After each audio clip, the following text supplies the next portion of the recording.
Ahí puse a grabar la segunda parte de la clase y comparto nuevamente el material que estábamos leyendo. Bien, estábamos hablando, les había preguntado entonces si alguno había estudiado alguna otra lengua. Ornella nos dijo que sabía italiano.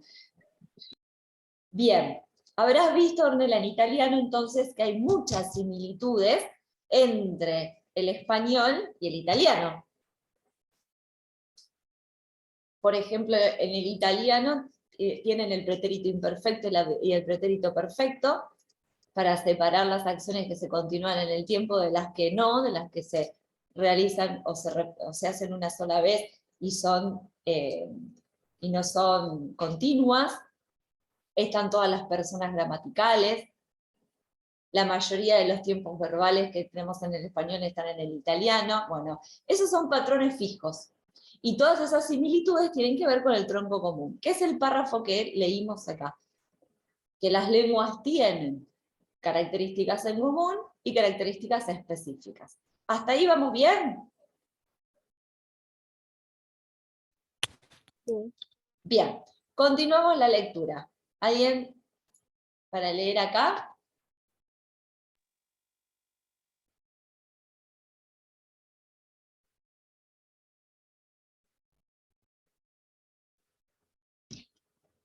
Dice, la lista original de las propiedades del lenguaje humano se debe al lingüista estadounidense Charles Hockett, aunque a ella se han ido añadiendo modificaciones sugeridas por otros especialistas.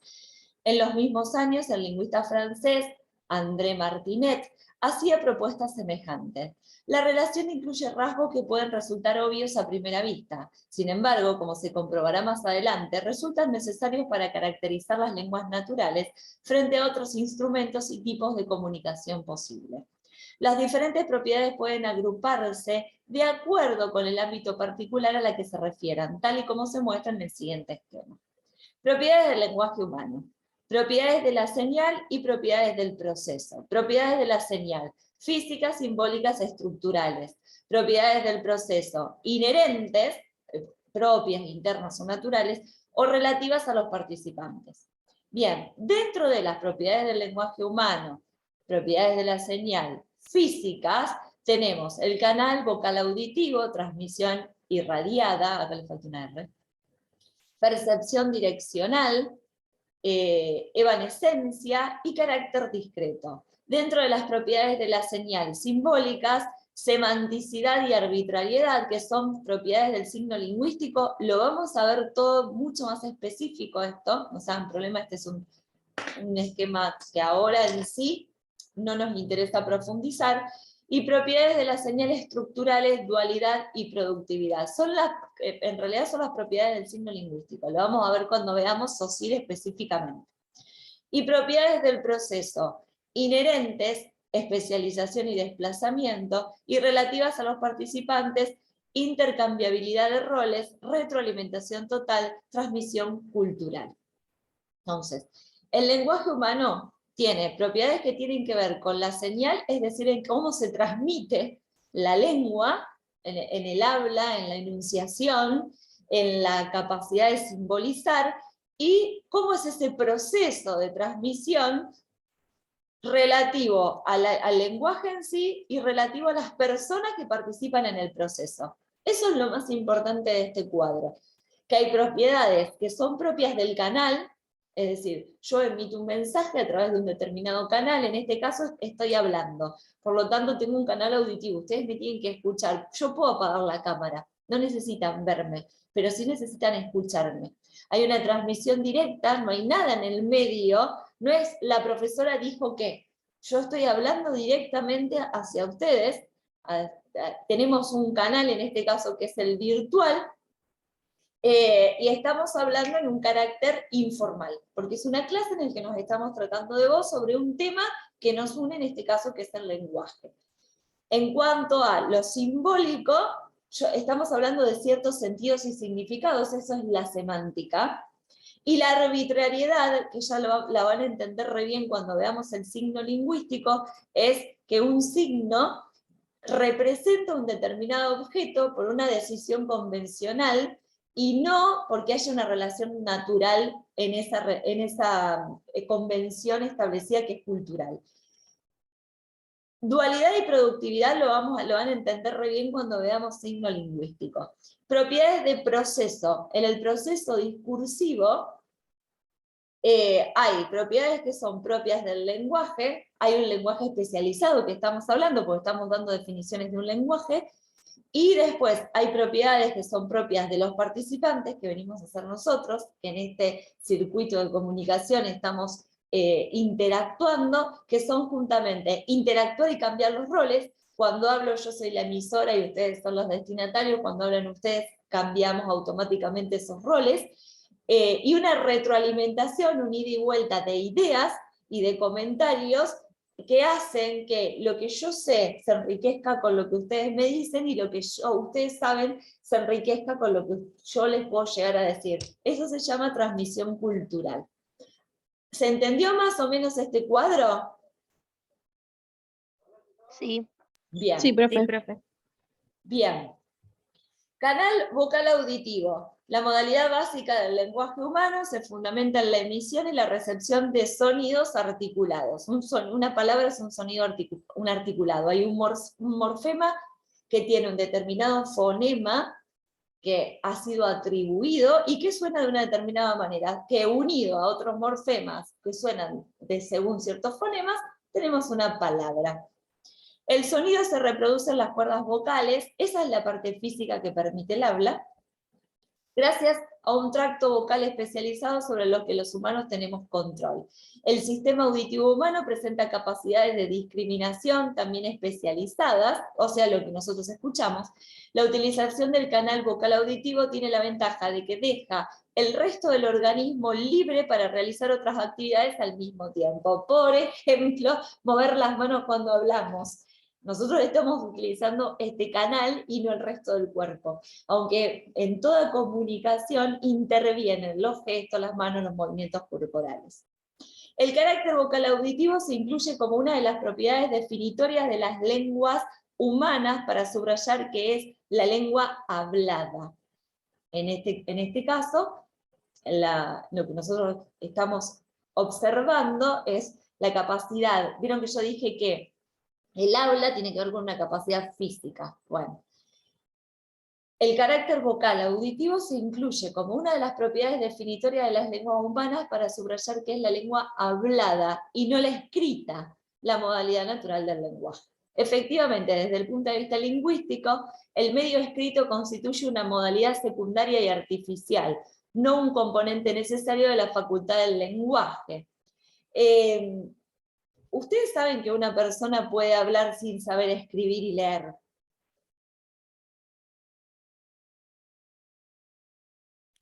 Los niños. Sí, o todos.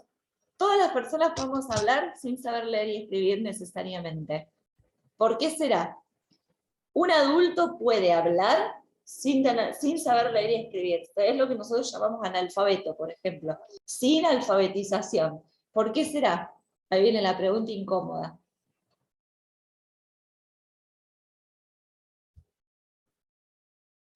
Yo creo porque se nace con la capacidad de poder hablar. No sé, como que se adquiere. Se adquiere, ahí sí, se adquiere, muy bien. Tenemos la capacidad del lenguaje, se adquiere la habilidad del habla a través de la socialización. Nace un bebé, lo ponemos en un medio social.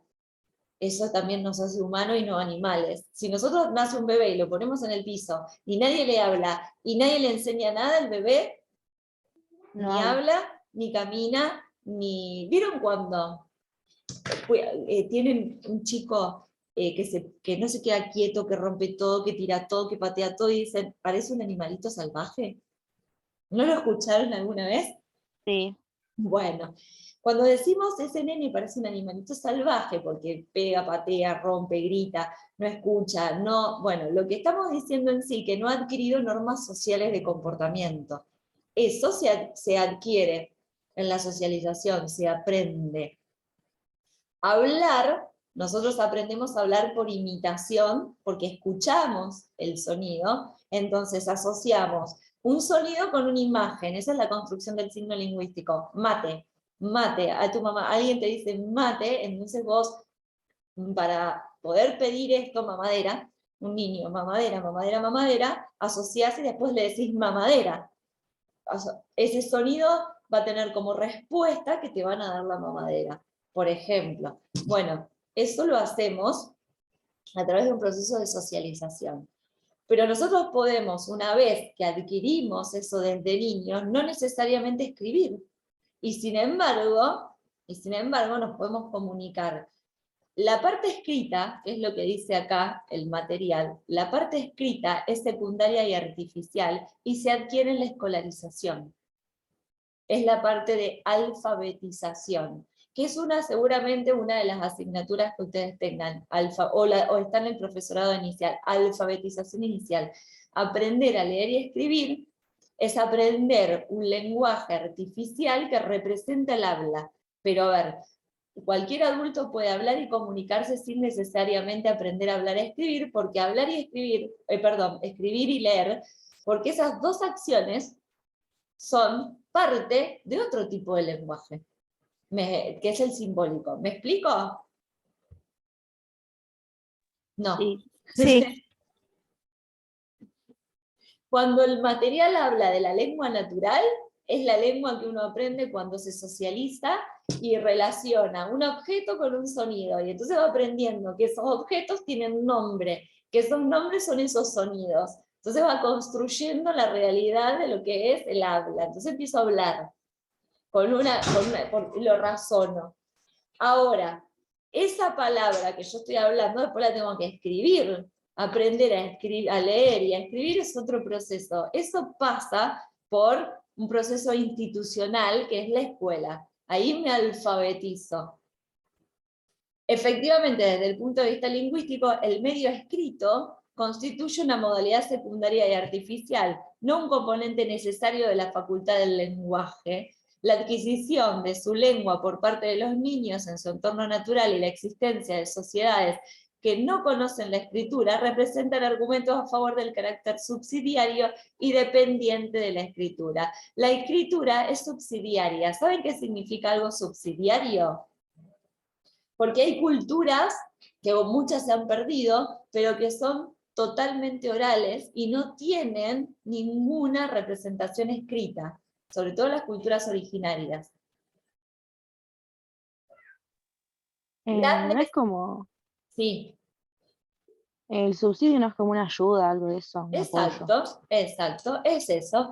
Es un apoyo a la parte, entonces, oral. Viene a subsidiar la oralidad. La escritura es, por supuesto, un elemento esencial para una gran parte de las sociedades de nuestros días, porque creo que lo hablábamos con ustedes. Anteriormente el valor que tenía la palabra, cuando se hacía un trato de palabra, y se daba la mano, y ahí se cerraba el trato, y todo el mundo cumplía con su palabra. Pero hoy, esos tratos se cierran con un contrato escrito, subsidiario de lo que nosotros acordamos verbalmente. Acordamos de palabra, pero subsidiariamente firmamos un contrato, porque obviamente la palabra a lo largo del tiempo y de las culturas ha perdido gran valor, entonces lo tenemos que dejar por escrito. La escritura, por supuesto, es un elemento esencial, por eso, para gran parte de las sociedades de nuestros días. Por ejemplo, para cerrar un trato, por escrito. Y su invención supuso un avance cualitativo de primer orden en el desarrollo de la cultura humana. Muchas formas culturales pudieron salvarse gracias a que fueron registradas de manera escrita, como por ejemplo la literatura. La relevancia cultural de la escritura y en general de todos los medios de almacenamiento externo, sin embargo, no debe ocultar que el medio primario del lenguaje es de naturaleza vocal y auditiva. Todo este párrafo apunta a hacer una diferencia que nosotros ya vimos. Lenguaje oral versus lenguaje escrito. ¿Se acuerdan de ese material? Sí. Bueno, lo que leímos acá es otra manera diferente de marcar las distinciones entre lo que es específicamente oral y lo que es específicamente escrito. Pero ¿puede haber culturas que no tengan escritura? Sí. Pero ¿puede haber culturas que no tengan lenguaje hablado, oral, vocal, auditivo? Y no. No. No. Ahí está la gran potencialidad que tiene la lengua hablada. Bien, seguimos. La caracterización anterior tiene una única excepción, que no se ha tenido en cuenta hasta tiempos recientes. Se trata de las lenguas de signos que utilizan las comunidades sordas. Lo hablamos en la clase pasada, ¿se acuerdan? Que existe el lenguaje de señas. Porque no todo el mundo tiene el aparato físico, pero sí se puede comunicar. Por ejemplo, el hipoacústico o el sordomudo a través del lenguaje de señas. Las lenguas de signos emplean modalidades gestual visual, en lugar de la vocal auditiva. Por lo demás, comparten los rasgos propios de las lenguas naturales. Esta divergencia no resulta significativa desde el punto de vista de la caracterización general, si se tiene en cuenta que las lenguas de signos surgen precisamente para permitir que la facultad del lenguaje se manifieste con normalidad en aquellos individuos cuyas carencias en el canal auditivo no le permiten desarrollar el lenguaje en su modalidad vocal auditiva. Una persona que no escucha ni habla puede tranquilamente a través del lenguaje de señas representar exactamente los mismos signos. Un mate, una mamadera, un termo puede pedir, habla de una manera diferente. Bueno, eso se entiende, ¿no? Sí. Sí, profe. Bien. Podemos pasar entonces a transmisión irradiada y recepción direccional.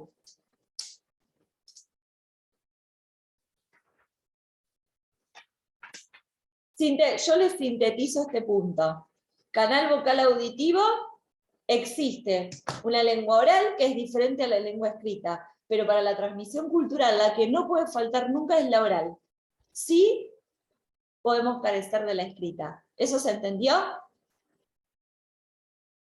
Lengua Sí, oral, sí. bien, lengua oral y lengua escrita no son iguales. Bien, ahora pasamos al siguiente punto, transmisión irradiada y recepción direccional. Como consecuencia directa, ¿están aburridas ya? ¿O podemos seguir?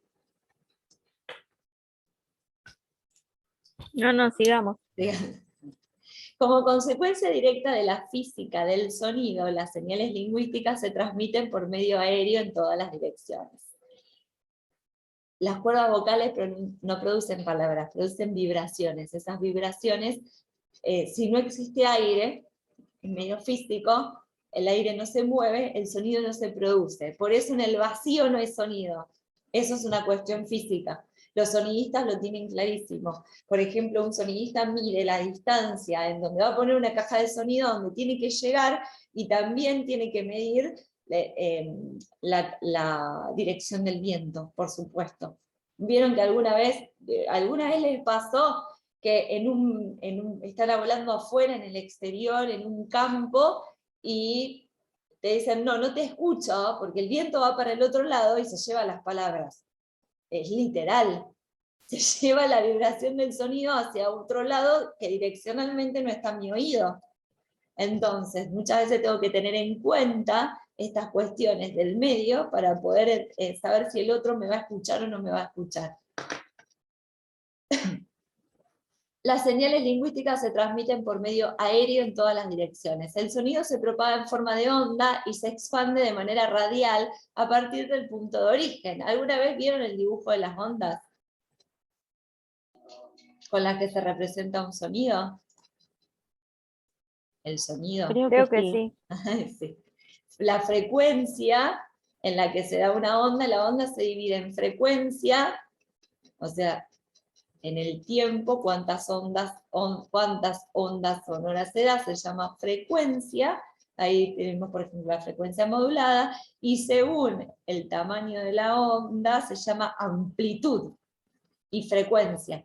La onda del sonido tiene frecuencia y tiene amplitud. Ahí tengo un volumen, y la frecuencia me da si es aguda, grave, la onda, el sonido. ¡Ay, qué agudo! ¡Qué chillona que es tu voz! Bueno, es la frecuencia en la que hablo, por ejemplo. Y podés hablar más despacio, eso tiene que ver con la amplitud en el movimiento. Entonces ahí tengo volumen y tengo voces más estridentes o voces menos estridentes. Rápidamente, si yo, en mi casa, mi esposo y mi hijo uno es ingeniero de sonido y el otro es técnico sonidista. Si escucha esta explicación simplificada, me sacan a patadas de mi casa. Pero esa, simplificadamente, es esa lo que les está diciendo el párrafo acá. El sonido se propaga en forma de onda y se expande de manera radial a partir del punto de origen, que es donde está parado el hablante. Ello implica que la señal podrá ser captada por cualquier individuo que se encuentre en una distancia adecuada. Eso es lo que mide cuando, por ejemplo, vieron que arman un sonido grande para un escenario gigante y un sonido para una banda grande, y ustedes ven una gran cantidad de cajas de sonido. Bueno, están medidos desde dónde va a salir el sonido hasta dónde tiene que llegar ese sonido en la irradiación, según también las condiciones climáticas, dentro del radio permitido por las capacidades auditivas humanas. ¿Alguna duda en esto? No. Bien. El receptor, por su parte, percibe la señal asociada a un punto determinado, esto es, proveniente de una determinada dirección. La localización del punto exacto es posible gracias a nuestra audición biaural. Vieron que las personas no videntes se mueven a través de lo que se llama el 3D del sonido. ¿Alguna vez hicieron alguna experiencia de holofonía, que es el sonido, le dicen el sonido en 5D? No, yo no. Bueno, el no vidente, al no tener desarrollada la capacidad de la vista, tiene desarrollada, o las otras capacidades, Sí. una es la auditiva, por ejemplo, en el caso de que solo sea no vidente y no tenga ninguna otra dificultad, desarrolla la auditiva, y se ubica en el espacio en relación a los sonidos, que recibe desde todos los puntos en la vuelta en los 360 grados. Yo les recomiendo que busquen en internet con unos buenos auriculares, no con los auriculares de los celulares esos que van adentro del oído, sino con auriculares más grandes y envolventes. Busquen sonido holófono y escuchen, hay algunos, hay un peluquero, hay otro que prende un fósforo, hay otro que es sonido holófono de terror, una persona que está dentro de una casa donde sucede un asesinato. Dura muy poco, pero iban a tener esta experiencia que dice acá. Acá, la localización del punto exacto es gracias a nuestra audición biaural, que compara las señales recibidas por cada uno de los oídos para determinar la procedencia del sonido. Si ustedes cierran los ojos y se ponen sonido holófono, van a empezar a ver que van a sentir el sonido en los diferentes puntos en los que lo localiza nuestra capacidad auditiva. Bueno, eso es más o menos lo que percibe una persona no vidente con los sonidos. Está bueno para entender más o menos cómo pasa la audición por alguien no vidente. Quiero borrar el... Bien, ¿alguna duda hasta acá? No. No, profe. Bueno, evanescencia o transitoriedad. Las señales vocales emitidas por los seres humanos se desvanecen con rapidez y no perduran en el espacio o en el tiempo. Deja de vibrar el aire y la palabra se apaga. La señal que no es captada en el momento en que se emite se pierde irremediablemente. Las palabras vuelan. ¿Vieron esa frase? Las palabras vuelan. ¿No? Cuando yo a alguien les digo, si ustedes por ahí me preguntan qué dije anteriormente, lo tengo que pensar, no me acuerdo, y no lo puedo retener si no está grabado. O sea, lo dije y silencio. Por eso hice la pausa. Lo dije y terminó. Por la misma cuestión física de que la onda del sonido se propaga, en algún momento se termina la propagación. De esta manera se consigue además que el canal de transmisión no quede saturado por señales que se superponen constantemente. El eco. Hablan y hay un eco. ¿Les pasó alguna vez que hablan por teléfono y escuchan su propia voz? Sí. Bueno, muy incómodo y dicen, ay, pará, no puedo seguir hablando porque escucho mi voz después de que la digo en el teléfono. Eso suele pasar cuando el volumen del teléfono del otro está demasiado grande, alto, entonces lo que yo digo no sale exactamente en el mismo momento, sino que hay unos milisegundos de diferencia. Pero esos milisegundos, cuando se reproducen en el sonido, me llegan en forma de eco. Entonces no puedo seguir hablando porque me estoy escuchando lo que dije milisegundos antes y tengo que cortar. También me ha pasado en un acto que me pidieron, por ejemplo, me pidieron en un acto, en una cancha abierta, la apertura de un mundialito, y me pusieron adelante de las cajas del sonido. Entonces yo hablaba, mi voz salía, y mi voz no terminaba de salir, y yo ya estaba diciendo otra cosa, pero yo estaba escuchando lo que había dicho anteriormente y no podía hablar. Bueno, eso es la saturación de las señales en el momento en que hablamos. Pero por eso en el lenguaje oral, a medida que vamos hablando, ese sonido tiene un punto final y de corte. Si las condiciones físicas son correctas, esa palabra termina y continúa la que sigue. Si no son correctas, tenemos lo que se llama reverberancia, tenemos eco y se produce lo que es el ruido en la comunicación, que lo vamos a ver específicamente cuando veamos el canal del circuito de comunicación de Jacobson. Vamos a ver que el ruido es uno de los obstáculos de la comunicación. Me río porque, ahora les explico por qué. Perdón, si hay algún ruido de la comunicación es porque está mi hija pasando por acá, y mi hijo que vino de Rosario, que recién me escuchaba hablar de sonido y me hacía todos gestos detrás de la pantalla. Bueno. No pasa nada, profe. No, pero me tuve que reír porque me hacía gesto y me hacía diciendo, está diciendo cualquier cosa, mami. En la parte de sonido. Bien, ¿alguna duda hasta acá?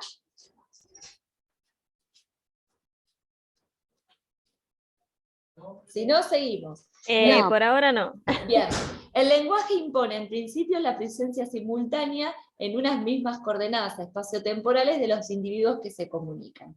La escritura, que permite conservar los mensajes lingüísticos, no es el medio primario del lenguaje, sino un medio secundario derivado, ya lo hablamos en el párrafo anterior. Un invento relativamente reciente. El desarrollo del sistema de telecomunicaciones y de grabación y reproducción del sonido permiten registrar las señales y hacen posible su transmisión a distancia y diferida. Por ejemplo, nosotros grabamos esta clase, ustedes la escuchan dentro de 2 días, bueno, eso es una comunicación diferida. Hay un medio en el medio entre el emisor y el receptor. Ustedes faltan a esta clase. La clase se graba, la escuchan 2 días después. Bueno, no es directa, es diferida. 2 días después de que se produjo. Por eso ustedes suelen ver que en la tele, si miran tele, yo no, dice en vivo y en directo, o sea que está sucediendo en el mismo momento en que está hablando, o dicen diferido, ya fue grabado ese programa. Esto es exactamente lo que está diciendo este párrafo. En todo caso, no hay que olvidar que estas posibilidades, aunque centrales para caracterizar nuestra cultura de hoy, no resultan esenciales y definitorias cuando se trata de caracterizar al lenguaje humano como capacidad natural. Bien, volvemos otra vez. El habla, el lenguaje humano, hablado y auditivo, es la capacidad natural que todos tenemos, sumada a la capacidad, a la habilidad social, porque lo tenemos que aprender a través de la imitación de otros. Eso es lo que permite la transmisión cultural.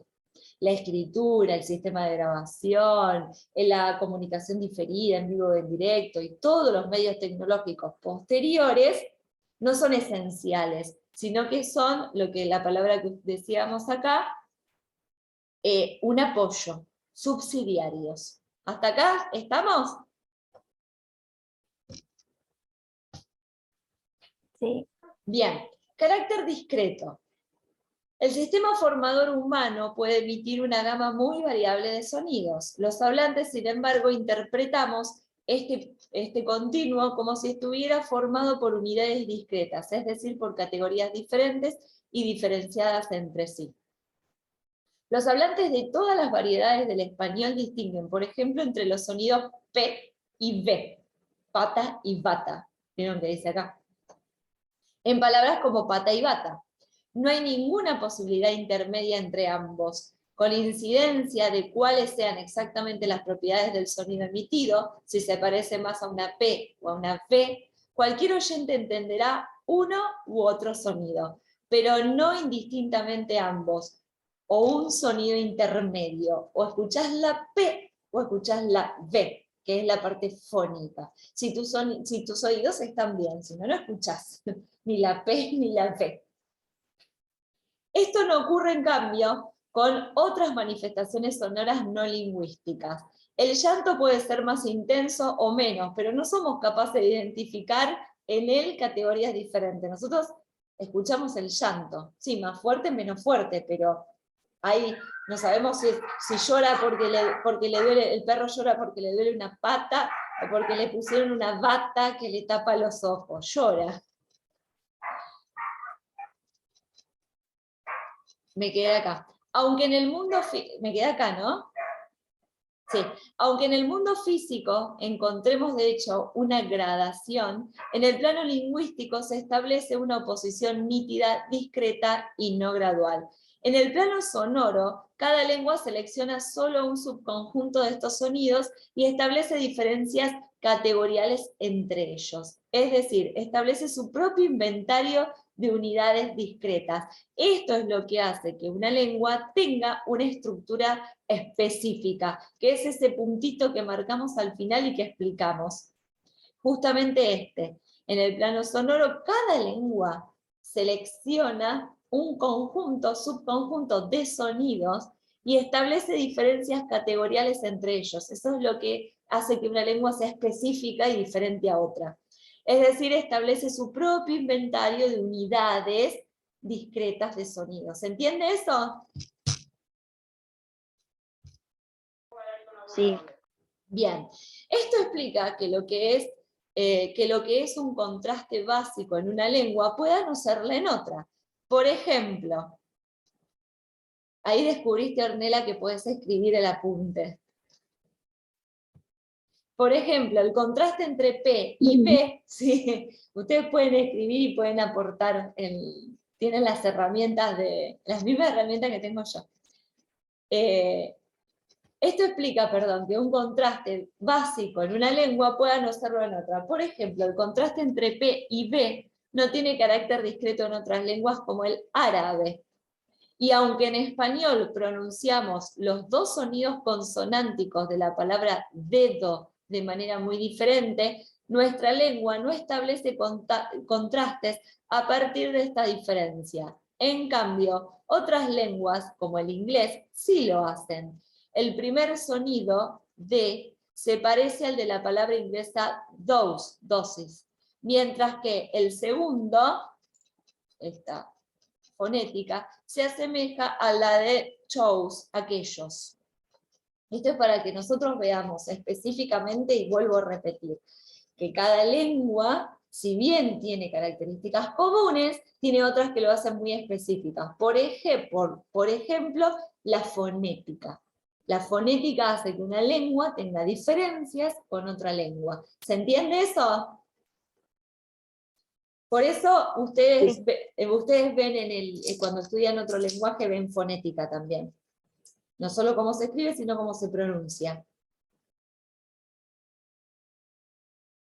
Para sintetizar entonces, este punto, carácter discreto de toda lengua, tiene que ver con las diferencias que se establecen en los signos y la fonética, entre una lengua y la otra, lo que hace que una sea específica y diferente. Semanticidad. Es la existencia de un vínculo, de una asociación fija, semántica y constante entre la forma de un signo y el contenido de que dicho signo representa. El significado. Por ejemplo, el signo lingüístico mate, M-A-T-E, fonéticamente, morfológicamente, M-A-T-E, fonéticamente, M-A-T-E, forma un signo lingüístico, pero hay una relación entre ese sonido y esa imagen mental. Ahí forma un signo, y hay una relación semántica de significado. Bien, eso es estable, no se cambia. A esto le decimos mate, tenga la forma que tenga. Mientras tenga una bombilla y se le ponga yerba y agua, es un mate. Ese es el vínculo de la asociación fija entre un significado y un significante. Fija, sistemática y constante entre la forma de un signo y el contenido que dicho signo representa. Yo les mencioné a Juan el Tonto la clase pasada, ese cuento en el que cambian justamente la semanticidad de las palabras para hacerle la broma, y después se encuentra con que no entiende lo que le está diciendo. Eso no lo podemos cambiar de manera voluntaria, es un acuerdo social. Por eso es una asociación constante de la forma de un signo y el contenido al cual representa. En el caso del lenguaje humano, las señales evocan la representación mental de las entidades o acontecimientos a que se refieren. Una imagen sonora con una imagen mental. Por eso si me dicen, dibuja un mate, ustedes lo pueden dibujar, porque tienen el sonido, ¿qué significa ese sonido en relación a ese objeto? Eso es lo que es la semanticidad. ¿Se entendió? Sí, profe. Bien. Arbitrariedad. Lo vamos a ampliar muchísimo en SOSIG esto. La relación entre el significado y el significante, entre la imagen mental y la imagen sonora, entre los morfemas y fonemas que forman el mate, esa es convencional. Todos estamos de acuerdo socialmente en que esto se va a llamar mate. Perfecto, esto se va a llamar mate. Esto que tengo acá, que es otro objeto, ahí, se va a llamar reloj. Sino si yo un día digo, no, esto ahora yo quiero que, esto para mí es un reloj. Y cuando te diga, dame el reloj, y vos me des el mate, yo te voy a decir, no, no quiero eso. Entonces ahí se produce la incomunicación humana. Si nosotros cambiamos esas convencionalidades, el nombre, la imagen mental con la imagen sonora, por pura decisión personal, lo que vamos a hacer es perder la posibilidad de comunicarnos. La convencionalidad o la convención es un arreglo, un acuerdo cultural, social, de que los objetos tienen un nombre y todos lo vamos a llamar de la misma manera. Y si lo vamos a cambiar, lo vamos a cambiar todos. No lo puede cambiar uno. Por eso dice, la relación entre el significante y el significado es convencional, sin que haya ninguna conexión natural entre las propiedades físicas de una imagen acústica y de un signo y de la representación mental o del objeto al que dicho signo se asocia. Nunca preguntaron de chiquitos por qué se llama mate y no se llama de otra manera. ¿A quién se le ocurrió el nombre? ¿A alguien? Algún inventor, por ejemplo, la virome, la lapicera, la lamparita. Hay un inventor, le pone un nombre.